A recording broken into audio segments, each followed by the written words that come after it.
बिस्मिल्लाहिर्रहमानिर्रहीम। आज हम जो लास्ट हमने पढ़ा था काइनेटिक मॉलिक्यूलर थ्योरी, उसके पोस्टुलेट्स की बात की थी हमने। आज काइनेटिक मॉलिक्यूलर थ्योरी में जो काइनेटिक गैस इक्वेशन है, जो कल मैंने आपको बताई थी कि P V is equal to 1/3 mnc² bar, ये काइनेटिक गैस इक्वेशन है।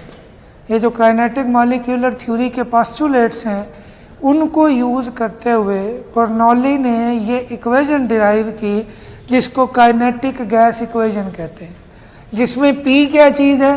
प्रेशर। V क्या है? वॉल्यूम। M क्या है? मास ऑफ वन मॉलिक्यूल या मास ऑफ अ मॉलिक्यूल। N जो है वो नंबर ऑफ मॉलिक्यूल है कि उस गैस के कितने मॉलिक्यूल्स हैं, और c² बार ये रूट मीन स्क्वायर वेलोसिटी। इसका भी बुक में एक दिया हुआ है कि रूट मीन स्क्वायर वेलोसिटी जो है उसकी एक डेरिवेशन यहाँ पे दी हुई है, c1² plus c2² plus c3। ये जो 1, 2, 3 है ना, ये ग्रुप ऑफ मॉलिक्यूल है कि सपोज ये रूम है ना, उसके अंदर कुछ ऐसे मॉलिक्यूल है जिनकी वेलोसिटी c1 है, तो उनको हमने ग्रुप 1 कह दिया। कुछ ऐसे मॉलिक्यूल है जिनकी वेलोसिटी c2 है, तो वो ग्रुप 2 हो जाएगा। वह उनके तादाद भी है कि n1 n2 उसके नीचे डिवाइड किया गया है, n1 plus n2 plus n3। अगर आप उसमें देखें तो ये रूट मीन स्क्वायर वेलोसिटी कैसे निकाली गई है? c1² plus c2² plus c3² plus so on.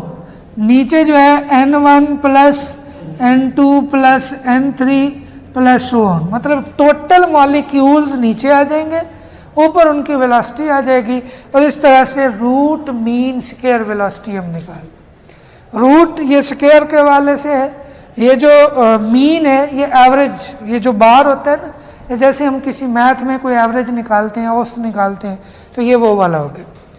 अब एक इक्वेशन हमने पढ़ी है P V is equal to nRT।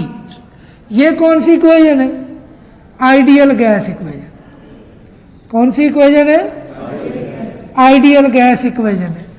अब ये जनरल गैस इक्वेशन या आइडियल गैस इक्वेशन है, ये इक्वेशन है जिसमें प्रेशर और वॉल्यूम का रिलेशन बताया हुआ है ओवरऑल गैस के हवाले से, कि एक गैस है कंटेनर में, उसका वॉल्यूम होता है, उसका टेम्परेचर होता है, उसका प्रेशर होता है, वो कैसे एक दूसरे के साथ लिंक करते हैं।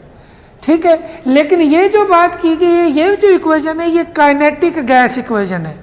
इसके अंदर बताया गया है कि किसी भी प्रेशर या वॉल्यूम का मॉलिक्यूल्स के साथ, उनके मास के साथ और उसकी वेलोसिटी के साथ क्या रिलेशन है। मतलब इसमें हम मॉलिक्यूलर लेवल पे चले गए, ठीक है, और इसके अंदर हम ओवरऑल बात करें। जैसे हम ये कह लें कि क्लास की बात हो, ओवरऑल बात हम बात करें, तो हम कहते हैं जी ये क्लास काफ़ी इंटेलिजेंट है।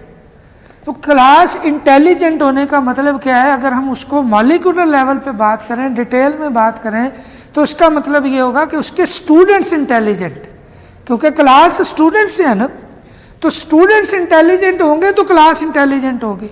तो ये है स्टूडेंट का लेवल, छोटा लेवल, वो ये है मॉलिक्यूल के लेवल पे जाके।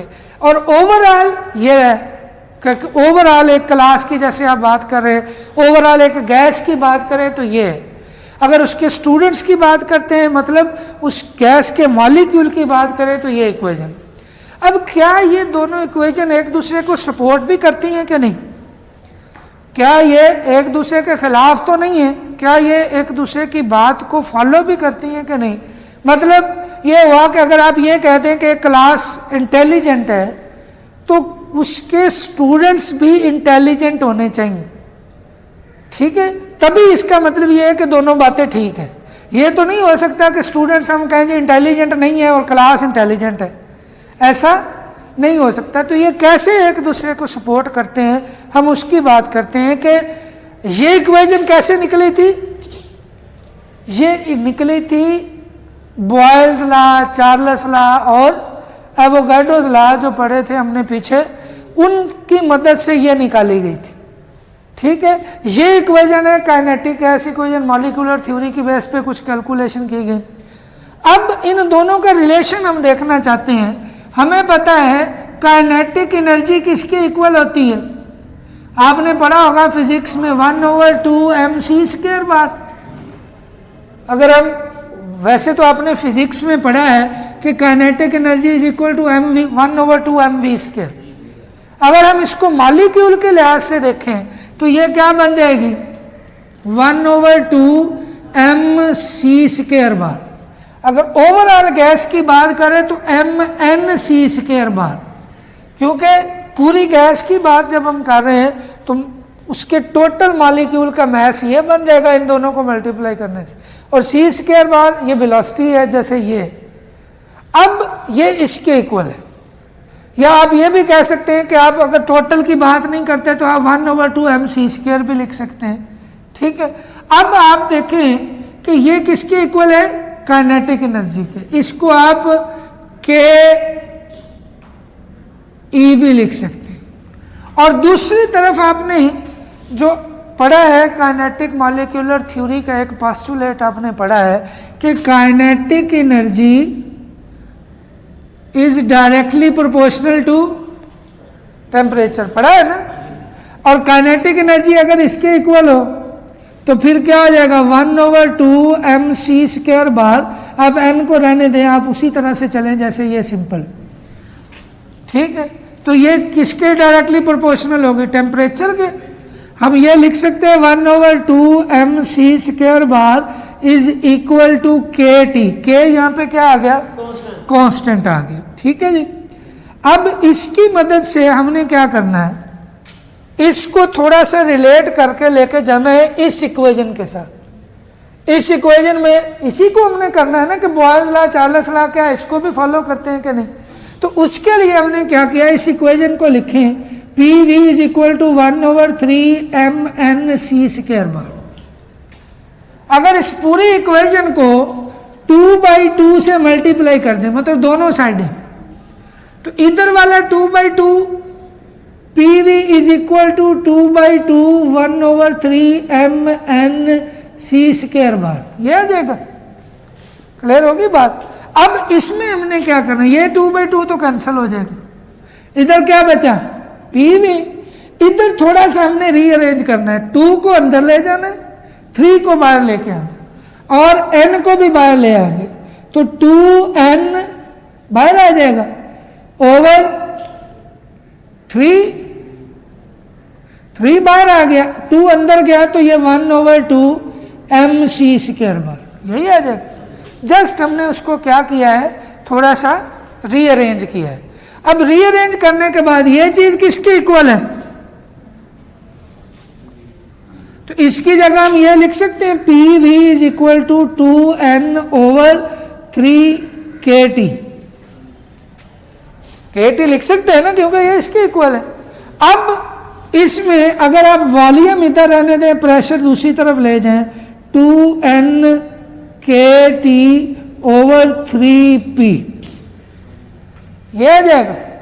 अब देखें, आप अगर इस सारे को देखें, 2 क्या है, नंबर भी कांस्टेंट होता है, n तादाद भी कांस्टेंट है, k कांस्टेंट है, 3, और अगर हम टेम्परेचर भी कांस्टेंट रखें तो वॉल्यूम और प्रेशर में क्या रिलेशन आ जाएगा, कांस्टेंट ये सारे इकट्ठे कर दें तो ये आ जाएगा 1/p, और ये रिलेशन क्या बनेगा, V is directly proportional to P।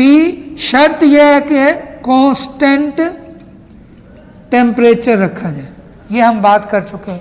और ये कौन सा लॉ है, ये कौन सा लॉ है, बॉयल्स लॉ। कौन सा लॉ है, बॉयल्स लॉ। बॉयल्स लॉ यही कहता है कि volume of the gas given mass of a gas is inversely proportional to pressure at constant temperature, कि अगर टेम्परेचर कांस्टेंट रखें तो वॉल्यूम और प्रेशर एक दूसरे के इनवर्सली प्रोपोर्शनल है।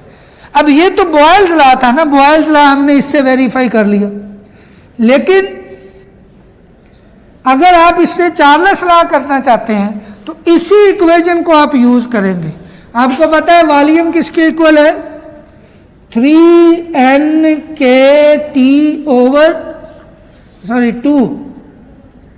Over 3p। इसमें आप चार्ल्स लॉ में क्या करते हैं, प्रेशर कांस्टेंट रखते हैं, प्रेशर कांस्टेंट रखते हैं ना, वॉल्यूम और टेम्परेचर में रिलेशन फाइंड करते हैं। तो वॉल्यूम और टेम्परेचर में रिलेशन फाइंड करने के लिए आपने ये कांस्टेंट कर दिया, तो volume and temperature are directly related to each other at constant pressure, at constant pressure.